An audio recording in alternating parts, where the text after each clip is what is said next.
올라! 안녕하세요. 활과 배우는 톡톡 스페인어. 저는 스페인어 수업하는 활입니다. 오늘은 스페인 음식에 대해서 한번 이야기를 나눠보겠습니다.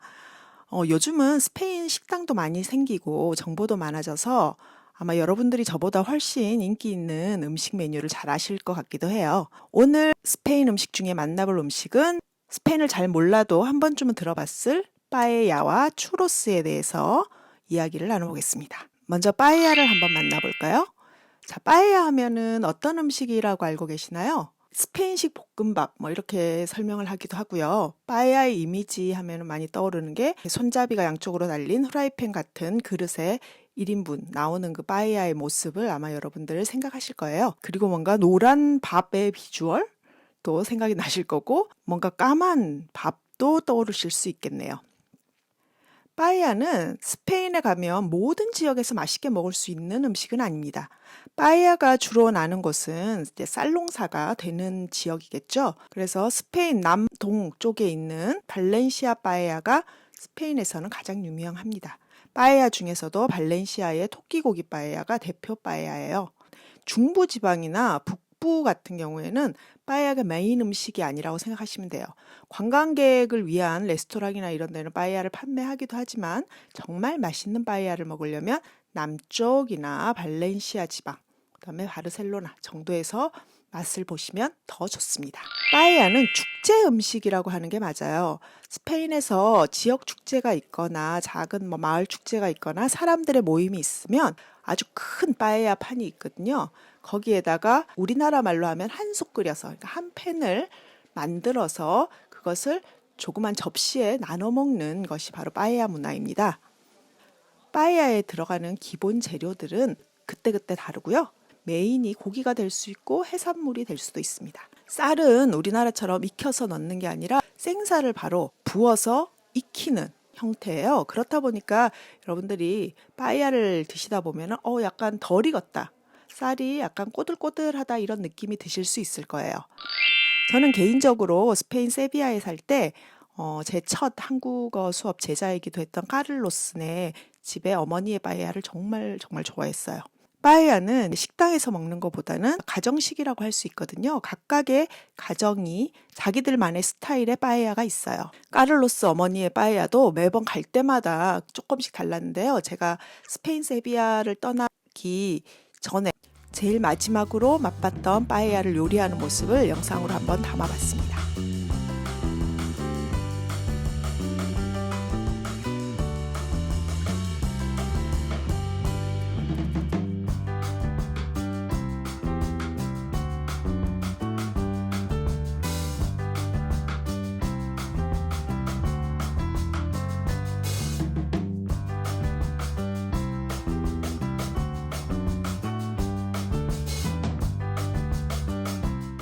두 번째는 추로스입니다. 추로스 하면 우리 영화관에서 영화 보기 전에 설탕이 묻혀졌던 막대 모양을 아마 기억하시는 분들이 있으실 거고 요즘은 스페인식 추로스를 하는 곳도 종종 있더라고요.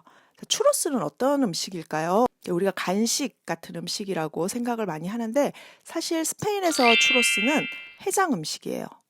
이해가 되시나요? 스페인 지역에는 작은 부스 모양의 추레리아가 있어요. 이 부스는 새벽에 열려요. 새벽 한 5시, 그보다 조금 일찍 열리기도 하고요. 그 말은 뭐냐면 밤새 놀다가 들어가는 사람들이 해장을 하기 위해서 그곳에서 추로스와 초콜릿을 먹고 해장을 하는 겁니다. 여러분들 상상이 되시나요? 이 느끼하고 이 달달한 추로스로 해장을 한다. 저는 생각만 해도 사실 그다지 땡기는 조합은 아니었어요. 하지만 스페인 사람들은 또 오히려 저희처럼 국물로 해장하는 것에 대해서 이해를 못하니까 결국 각각의 문화가 있는 것이겠죠. 추로스가 재밌는 게 모양이 마치 우리나라 가래떡 모양 같아요. 추로스 기계를 보면 역시 우리나라 가래떡이 나오는 그런 기계하고 굉장히 비슷하게 생겼거든요. 이게 가래떡 모양이다 보니까 이 가래 모양으로 생긴 것을 스페인에서는 추로라는 이름을 붙여서 부르기도 해요. 예를 들어서 수영장 다니시는 분들은 혹시 아실지 모르겠어요. 킥판 말고 이렇게 둥근 막대 같은 게 있잖아요. 그거를 스페인에서는 추로라고 부릅니다. 그리고 이제 제가 도자기를 하는데 도자기에서 우리나라 말로는 가래 기법이라고 하는, 그리고 이제 영어로는 코일링 기법이라고 하는 도자기 기법이 있어요. 떡가래 모양으로 흙을 만들어서 이제 올리는 그 기법을 그렇게 이야기하는데요. 이 명칭이 스페인어로 하면 추로 기법입니다. 기준이 되는 모양의 이름이 다르다라는 게 이렇게 다른 명칭에도 영향을 주는 거죠. 저는 사실 느끼하고 달달한 걸 별로 안 좋아하는데 오늘 이렇게 추로스 만드는 걸 보니까 살짝 따뜻한 초콜릿에 추로스가 땡기기도 하네요. 보너스로 스페인 음식과 관련된 스페인어 2가지 표현만 한번 알아볼까요? 일단 깨 아프로베체, 깨 아프로베체. 맛있게 먹겠습니다. 맛있게 즐기겠습니다. 이런 뜻입니다. 그 다음에 깨리꼬, 깨리꼬. 그래서 진짜 맛있어요. 음식을 먹었는데 너무 맛있어요. 그러면 깨리꼬라고 이야기해 주시면 됩니다.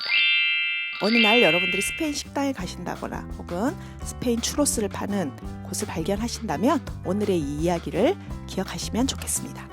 그럼 다음 시간에는 또 다른 스페인의 음식 이야기를 가지고 여러분들을 찾아뵙겠습니다. 아스타 루에고.